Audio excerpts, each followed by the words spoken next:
ago, my life looked completely different, and I want to tell you why everything happened the way it did. My name is Irina, I am 37 years old, and I am a housewife. My husband's name is Igor. He is 8 years older than me and is a colonel who is very actively pursuing his career advancement. We have a child who lives separately and studies in another city.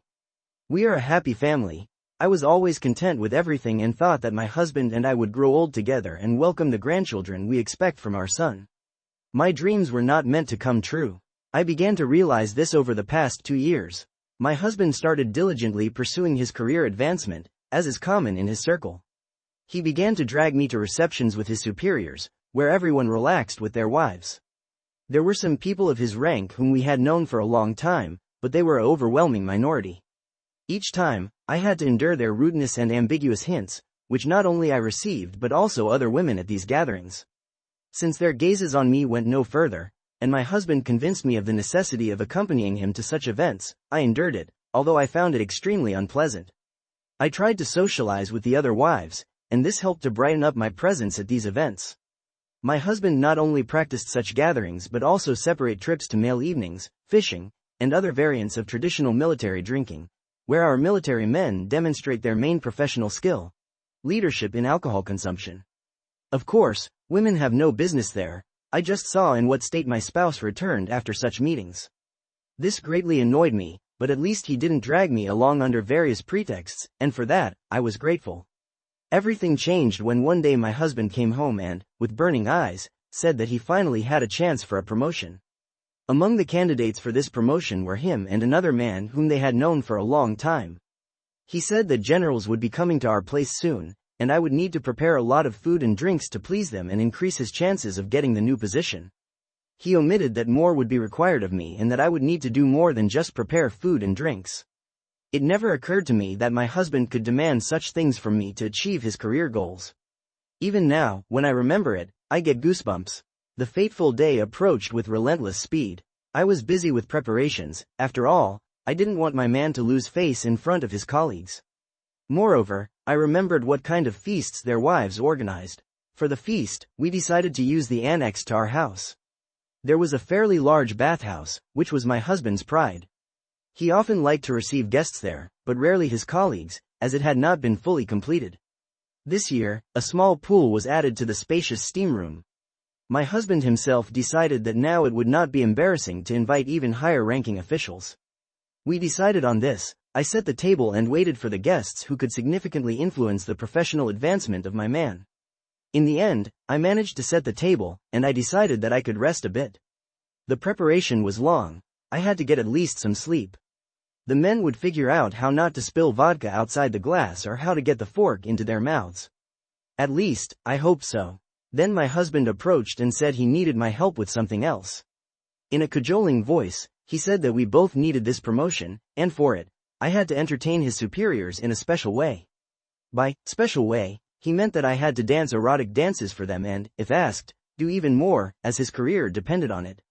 I was shocked by what he said, telling him that I was not a woman of easy virtue and would not do such things.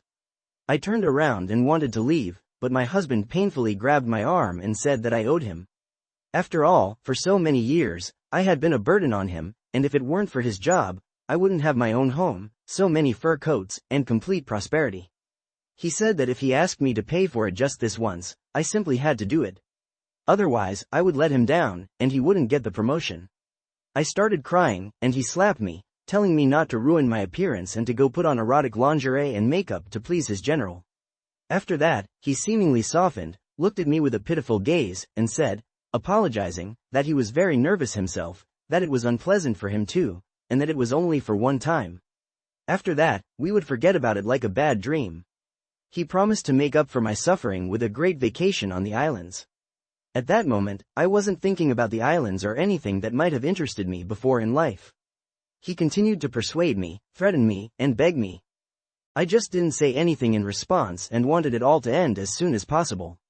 A light slap brought me out of my stupor. He had never allowed himself to do that before. I heard the final threat that if I didn't do it, he would kick me out of the house, penniless. Well, okay, if he wants me to cheat and be his doormat, he will regret it, the beast. As soon as the guests took their seats, I sat down at the common table and started drinking heavily with them. My husband tried to stop me so that I would be able to perform the dances he needed, but I stubbornly pretended not to notice. I didn't know exactly which superior his promotion depended on, and when I was sufficiently drunk, I started flirting with him, performing those very dances. Surprisingly, I did it quite well, at least judging by the reactions of his other colleagues.